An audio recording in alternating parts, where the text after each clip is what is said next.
تاہم ایک quick overview different religion, مختلف مذہب اس کے بارے میں کیا کہتے ہیں، اس کے بارے میں چند ایک آئیڈیاز میں آپ سے شیئر کرنے جا رہا ہوں۔ اس کو گزرے ہوئے تقریباً 2500 سال کے لگ بھگ ہو چکا ہے۔ تو مہاتما بدھ کی کتاب کا نام ہے ٹرپٹاکا۔ یہ کتاب 40,000 پیج پر مشتمل ہے۔ یہ پہلی زبان، انڈیا کے ساتھ ایک علاقہ ہے، پہلی زبان اس میں لکھی گئی ہے، اور اس کا جو پورشن ٹرانسلیٹ ہوا ہے میں نے اس میں سے یہ چیزیں تلاش کی ہیں۔ تو وہ کیا کہتے ہیں؟ These two people are hard to find in the world, the one who is first to do a kindness and the one who is grateful and thankful for kindness done۔ یہ اس کی ورس نمبر وغیرہ میں نے add کیا ہوا ہے، یعنی دو آدمی آپ کو مشکل سے ملیں گے، ایک کسی کے اوپر مہربانی کرے اور دوسرا جس پر مہربانی کی گئی ہے وہ اس کا شکر ادا کرے۔ یہ دو لوگ آپ کو مشکل سے ملیں گے۔ یہ کون کہہ رہا ہے؟ جس کو ہم نان مسلم کہہ رہے ہیں۔ تو کس قدر تھینک یو کی بات ذرا سوچیے گا جو پہلی آئی ہماری۔ اس کے بعد اس کی دوسری ایک ورس میں لکھا ہوا ہے، One upon whom we bestow kindness but will not express thanks is worse than a robber who carries away our belongings۔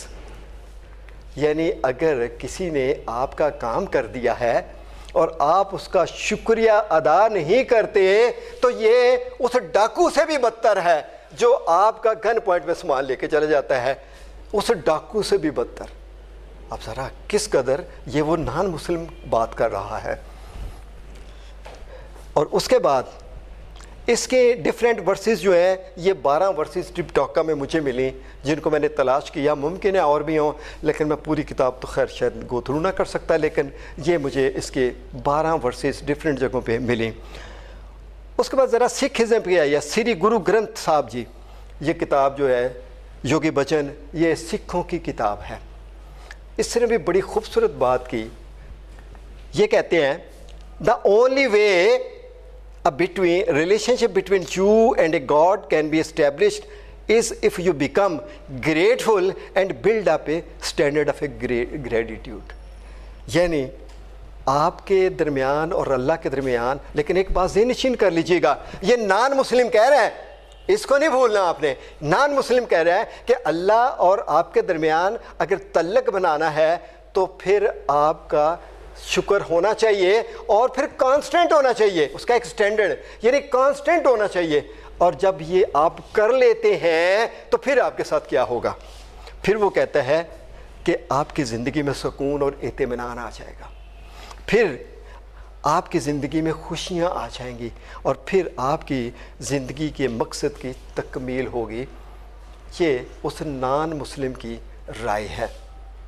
اور اگر ہم آگے بڑھتے ہیں تو ہولی توریت، زبور اور انجیل، ان میں ڈیفرنٹ مقام پر 23 ورسز ہیں جن میں شکر کے بارے میں بڑی تلقین کی گئی ہے۔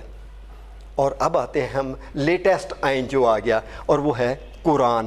قرآن میں 37 ورسز ہیں اس کے بارے میں کہ شکر ادا کرنے کے لیے اتنی تلقین کی گئی۔ اور اگر ہم پیچھے سے چلتے ہیں تو نان مسلم میں اس کے اوپر توجہ دے رہے ہیں، اور یہاں آ کے اس کے اوپر اور زیادہ مطلب ہے کہ توجہ دی گئی ہے یا اور زیادہ تلقین کی گئی ہے کہ یہ لازم کرنا ہے۔ تو کس قدر پھر امپورٹنٹ ہے، ہماری زندگیوں میں کس طرح ہو رہا ہے۔ اور وہ جو بیماری ہمیں چل رہی ہے کہ ہم ان چیزوں کے اوپر زیادہ سوچتے ہیں جو ہمارے پاس نہیں ہیں، اور ان چیزوں پہ بہت کم سوچتے ہیں جو ہمارے پاس ہیں۔ ہمارے پاس اگر میرے پاس ایک کار ہے تو میں یہ سوچتا ہوں کہ ہاں میرے پاس ایک کار ہے، لیکن میں اس سے تو بہتر ہوں کہ جس کے پاس بائک بھی نہیں ہے، جس کے پاس کچھ بھی نہیں ہے، تو میں اس کا شکر گزار ہوں کہ اس نے مجھے یہ دی ہے۔ یہ احساس ہم نے by the and of this session یہ احساس ڈیولپ کرنا ہے ہم نے اپنے اندر، اور یہ احساس ہی ہمیں زندگی میں اس بیماری سے بچائے گا۔ اور اس کے بارے میں صحیح بخاری حدیث 4837 حضرت عائشہ صدیقہ رضی اللہ تعالیٰ عنہا سے روایت ہے کہ اللہ کے نبی صلی اللہ علیہ وآلہ وسلم رات کو اتنا طویل قیام کرتے کہ آپ کے پاؤں پھٹ جاتے، ایک مرتبہ میں نے عرض کیا یا رسول اللہ صلی اللہ علیہ وسلم آپ اتنی زیادہ مشقت کیوں کرتے ہیں؟ اللہ تعالیٰ نے آپ کی اگلی پچھلی خطائیں معاف کر دی ہیں۔ تو آپ صلی اللہ علیہ وسلم نے فرمایا کیا پھر میں شکر گزار بندہ بننا پسند نہ کروں؟ اب ذرا غور کیجئے گا، ہم ان کے فالوور ہیں اور ہم ان کی خاک سے بھی کہیں کم تر سے کم تر ہیں۔ اگر ان کی سوچ یہاں پر ہے اور یہ ہمارے لیے رول ماڈل ہیں، تو پھر اس کا مطلب ہے کہ یہ شکر اور شکریہ دونوں کرنا کس قدر امپورٹنٹ ہے۔ اور اگر اب اس کے لیے ایک اور چیز کی بھی بڑی ضرورت ہے، جب تک وہ ہمارے پاس اویلیبل نہیں ہوگا تو ہم نہیں کر سکتے۔ نمبر ایک، ہمارا کور بلیف، ہمارا یقین کامل جسے کہتے ہیں، اور نمبر دو آپ کی فیلنگ، آپ کا احساس۔ جب تک یہ جو دو چیزیں آپ کے پاس اویلیبل نہیں ہیں اس وقت تک یہ نہیں ہوگا۔ اب تھوڑا سا مختصراً میں اس کے اوپر بھی بات کر دوں، ویسے تو ٹاپک بہت لمبا ہے، اس پہ تو دو دن بھی بولا جا سکتا ہے، اتنا مٹیریل بھی ہے میرے پاس بولنے کے لیے، لیکن اس مختصر وقت میں آپ سے کچھ آئیڈیاز ہی شیئر کرنے ہیں۔ کور بلیف یہ کیا ہوتا ہے؟ یہاں پہ مجھے ابراہم مازلو کی ایک مثال یاد آ رہی ہے، ممکن ہے آپ میں سے اکثر لوگوں نے پڑھی ہو، سنی ہو۔ وہ ایک آدمی یہ یقین رکھتا تھا کہ میں لاش ہوں، بڑا اس کو باور کروایا، اور تم چلتے ہو، پھرتے ہو، کھاتے ہو، پیتے ہو، اٹھتے ہو، بیٹھتے ہو، تو پھر بھی لاش ہو۔ کہتا نہیں جی میں لاش ہوں۔ تو بڑا اس کو کنونس کیا گیا، پھر الٹیمیٹلی اس کو کہا گیا کہ آپ ایسے کریں کہ جائیں اور کسی لاش کو پرک کر کے دیکھیں۔ جب 2-3 آیا واپس، کہتا ہے جی ہاں میں نے 2-3 کو پرک کر کے دیکھا ہے، ان کا تو خون منجمد ہو چکا ہوتا ہے۔ تو کہتے پھر آپ کو پرک کر کے دیکھ لیتے ہیں۔ اور جب پرک کیا گیا، خون نکل آیا، اب کیا کہنا چاہیے اس کو؟ اس نے کہا میں نے پہلی مرتبہ دیکھا ہے کہ لاش سے بھی خون بہتا ہے۔ یہ ہے کور بلیف۔ اور رب کریم کے بارے میں ہے کہ بغیر کسی دلیل کے ہم مان لیں، جب دلیل آئے گی تو پھر سب کچھ ہی ختم ہو جائے گا۔ اب دیکھ لیں اس نے دلیل بھی نہیں مانی، اس نے کوئی دلیل نہیں مانی، یعنی ڈیڈ باڈی سے خون نہیں نکل رہا اور خود کو کہہ رہے ہیں اس نے دلیل نہیں مانی۔ تو یہ جو بلیف ہوتے ہیں یہ کور بلیف ہوتے ہیں، اور یہ بلیف ہماری زندگیوں میں ایک پیاز کی طرح ہوتے ہیں۔ ایک پیاز اوپر سے چھلکا اتارے، اندر سے پھر چھوٹا پیاز نکلے گا، پھر چھلکا اتارے، پھر چھوٹا پیاز نکلے گا، پھر نکلے گا، پھر نکلے گا، اور آخر میں جا کے اتنا رہ جائے گا۔ یہ اس طرح گہرائیوں میں بیٹھے ہوتے ہیں۔ یہ فرقہ واریت میں یہ ساری چیزیں پائی جا رہی ہیں کہ ہم اپنے اپنے بلیف کے اوپر ہیں، ہم تحقیق نہیں کرتے۔ تو یہ کور بلیف ہماری زندگیوں میں رول پلے کرتے ہیں، اور جب تک آپ کے پاس یہ کور بلیف اویلیبل نہیں ہے اس وقت تک سنسیئر گریٹیٹیوڈ نہیں ہو سکتا۔ Core beliefs are the very essence of how we see ourselves, others, world, something exists or is a true, especially without any proof. کسی چیز کو بغیر ثبوت کے، اور یہ فرد کی اپنے بارے میں، دوسرے لوگوں کے بارے میں، دین کے بارے میں ایک رائے، ایک نظریہ، ایک اور سوچ ہوتی ہے، اور اس کے لیے وہی سچ ہے۔ تو یہ بن گیا کور بلیف۔ اس کے ہماری زندگی کے اوپر گہرے اثرات مرتب ہو رہے ہوتے ہیں۔ دوسرا عنصر جو آیا وہ ہے فیلنگ۔ فیلنگ کیا ہے؟ اس کو سمجھنے کے لیے میں آپ کے لیے آسانی پیدا کر دیتا ہوں۔ آپ ایسے کیجئے گا، آج گھر جا کر ایک تجربہ کیجئے گا۔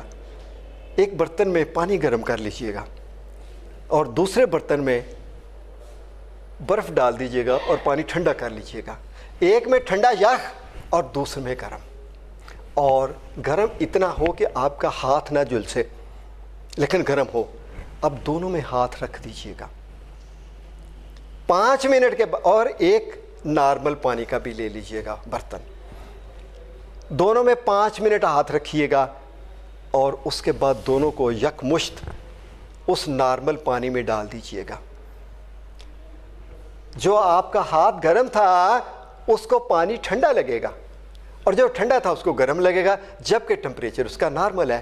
یہ کیا ہے؟ یہ آپ کے محسوسات ہیں، یہ آپ کی فیلنگ ہے۔ اور فیلنگ کیا ہوتی ہیں؟ ایک یہ کہ ہمارے جسم میں ایک وائبریشن کہہ لیں، ایک وائبریشن ہوتی ہے۔